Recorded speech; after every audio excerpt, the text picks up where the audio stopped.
lectured by Esther Szilágyi, who is a professor of economics. The topic of this unit is going to be European values, especially in the historical context. So we will learn about European history, the most important values that developed throughout this very long and very diverse history, and you will see how Europe has become what it has become in the past couple of thousands of years. Hello and welcome. My name is Esther Szilágyi, and in this section I would like to talk a little bit to you about European values and identities. What is the historical background? So let's start. Let's see what it means to be European. As you might know, here we are, small part of the world that we call Europe. This means quite a lot of countries together.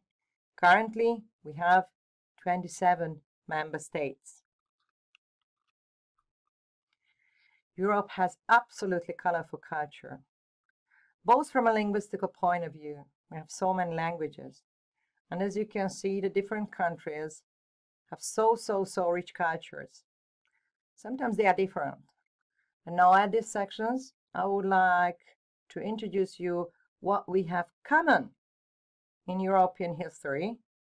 And by this, I would like to describe to you what we have common as European culture, as European identity.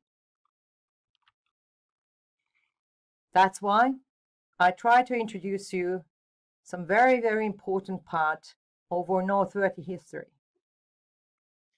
Ancient Greece. Maybe this is the part what I can say that it's very common, but also very typically European.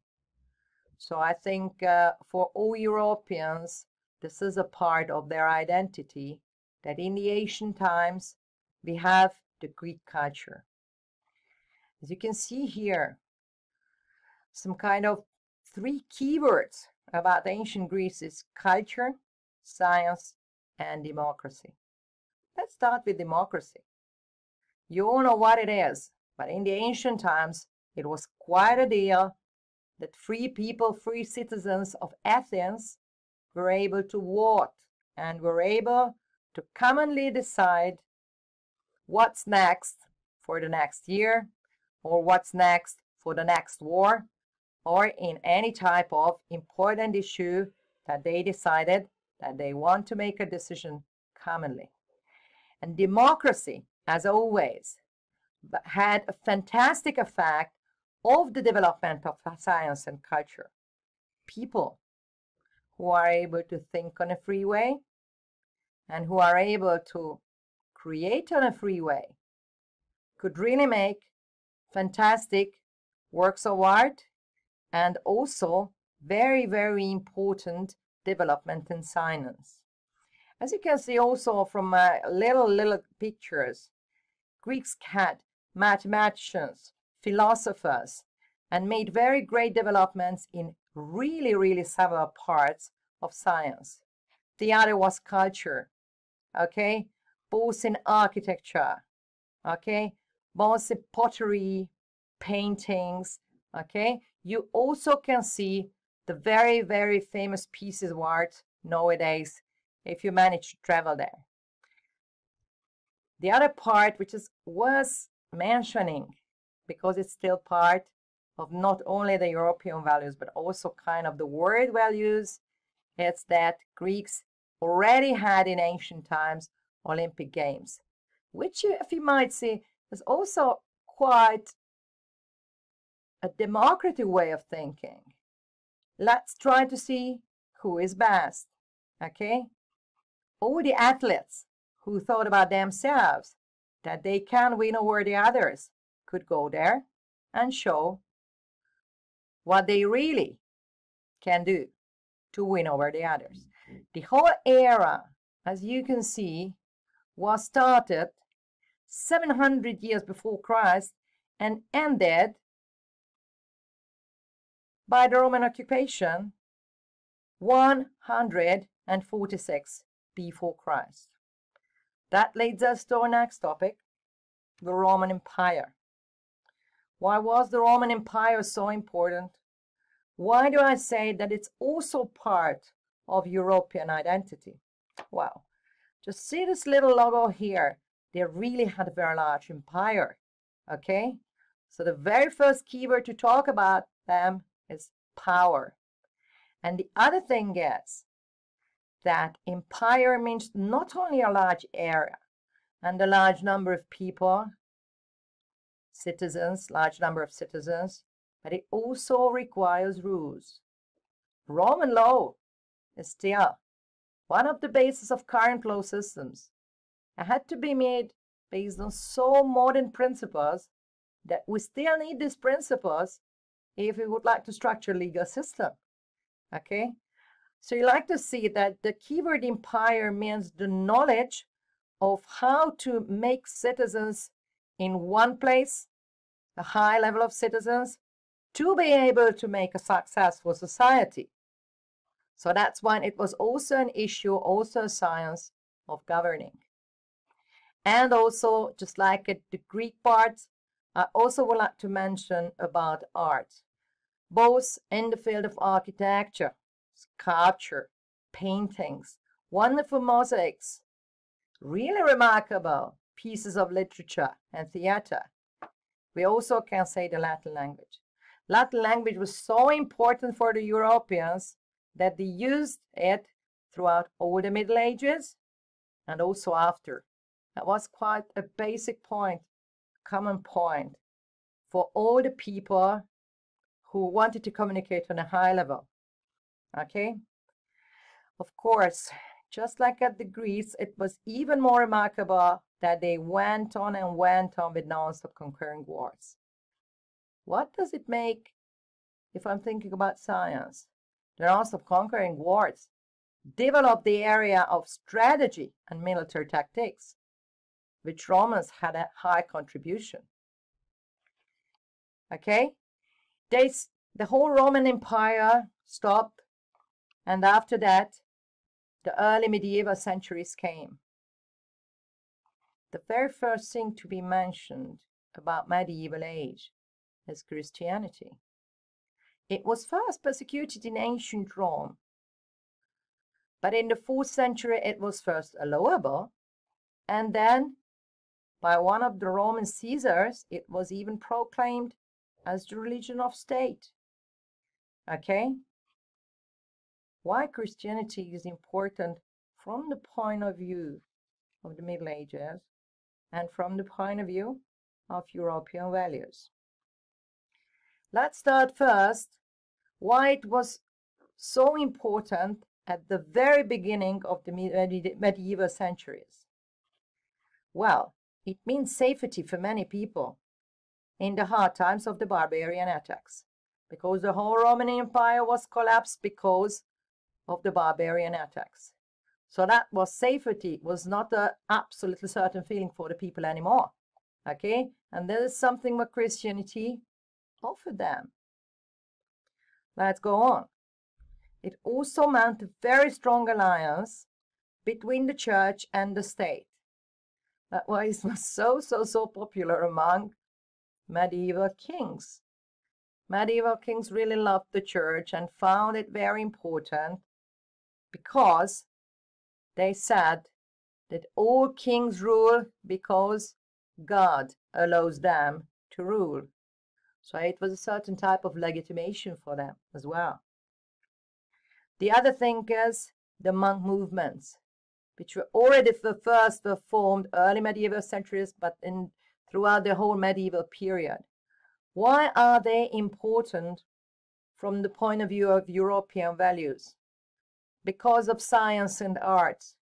In many times of the hard barbarian ages, cloisters were quite centers of culture and centers of science, which meant also some further development for the science and arts at these very hard ages.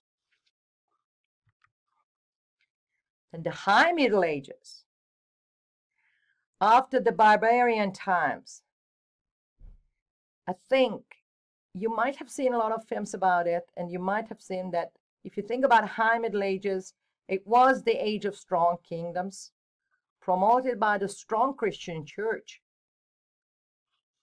Very big and beautiful monasteries, cathedrals were built, castles and fortresses. It was the time of lords and villains and the age of knights. If I say this is the bright time of the High Middle Ages, let's see the dark time of it. Plague had very, very, very strong centuries, especially in the 12th centuries, when High Middle Ages Europe had to face plague as a very big attack, and about a half of the citizens died because of that. Also, what does it mean? It was number one, fear.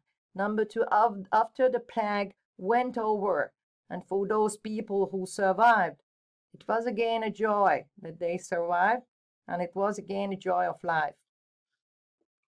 This joy of life leads us to the next session of our history, which is the wonderful Renaissance ages. Okay? Sometimes you listen to the words of 300, 400, and 500. Okay? These 3 centuries mean the very, very bright era where citizens became stronger, getting richer, of course. That was the very blossoming era of humanism. They were rediscovering the joy of life. It was again after the so-called Dark Middle Ages. It was again a great development of arts and sciences.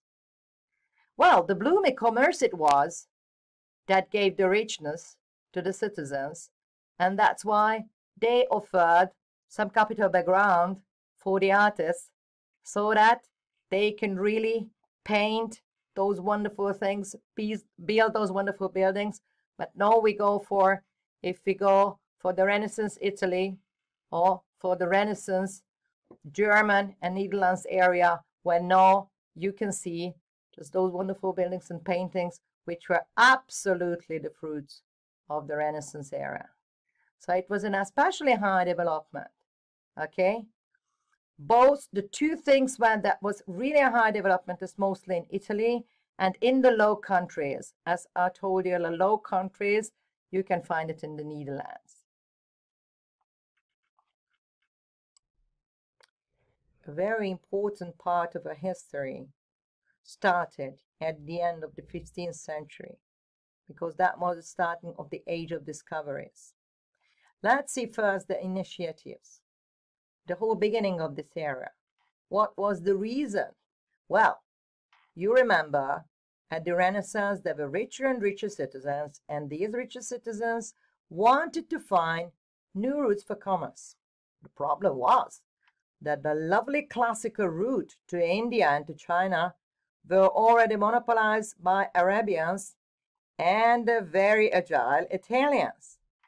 So that's why they wanted to find new routes. The other very important factor behind that they could start with ships towards new directions was that there was a great development of the shipping techniques. So at these ages, shippers, explorers went to new directions, originally to find new routes towards India and towards China. But as you all know, they found some other great places to explore. The first explorers were the Portuguese and the Spaniards. Then came the Dutch, and only after them the British and the French explorers. Of course, you know the stories about the conquerment, the conquest. Let's not call it conquest, at least let's first just call it discovery of America. Unfortunately, after followed by the conquest of these areas. Well, this is a part of our history which we Europeans are not so proud of. The first settlements were made on the coasts of North and South America, so these were on the coast. But then the conquerors later extended their military and economic influence to internal territories too. Okay? But in the first period, invaders mostly were trading and took the goods violently from the natives. It resulted absolutely huge income for the colonizer countries. It's very important. It's very important from the point of understanding of current history.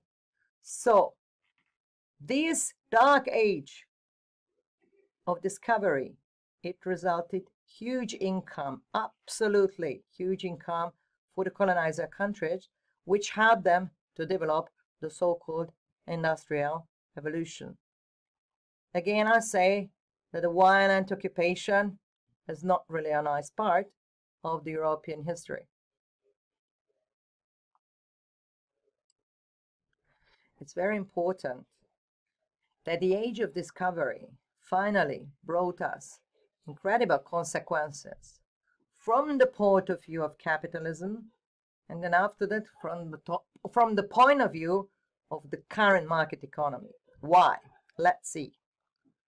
So as I told you, because of the colonization and sometimes violent colonization, absolutely giant wealth went back to Europe. Okay? In some countries, this very, very high wealth was mostly spent by aristocrats. So at these countries, it did not really result in a very, very high level of development. A good example for this is the Spanish Empire. What we will see will decline soon. But in other countries, incredible development started. Industrial development. No, in other words, we would say high GDP increase. At those times, they did not measure GDP, but these countries became richer and bigger and bigger. A good example for that is the British Empire. That could acquire growing and growing power on the global level. Well, the very quick development for the Western European countries was absolutely not followed by the same quick development by the Eastern European countries. It's important because this was the time that Eastern European countries started to have like a periphery role in Europe. In real life, it looked like that these Eastern European countries were supplying West with agricultural products. And this role had the consequence for them that feudalism remained there, while in the western part, the richer part of Europe, capitalism came instead of feudalism. Okay? Now let's just slowly go to current ages. In the 19th and 20th century, we start with the Spanish Empire. Already in the 19th century, it was the Spanish Empire that first has lost its colonies. So the independence was fought out. Now it is called Latin America. So in Middle America and South America, these large territories were the colonies for the Spaniards and the Portuguese ones. And these territories had their independence first. It was throughout the 19th century. And then, at the end of the 19th century and at the very beginning of the 20th century, new enriching countries came who also wanted colonies. Okay? A good example for that is Germany, Japan, or Russia. They could get only much smaller territories. But at these times, when 19th century ended and 20th century started, they were very strong in their industries. It meant very, very high level of economic power. And it was an absolutely increasing stress and tension in the global politics that they wanted again, like the good old ones, you know, the French and the British ones, they wanted colonies as well. But this kind of stress led to World War I. It was a very sad 4 years between 1914 and 1918, and it was even closed by a very controversial clause in peace agreement. What did not stop tension, just increased it. Without telling you the details, it finally led to World War II. And we all know about World War II. That was the darkest 6 ages in the 20th century, not only in the European history, but also in the world's history. After a couple of years, when World War II ended, all the colonies could get their independence.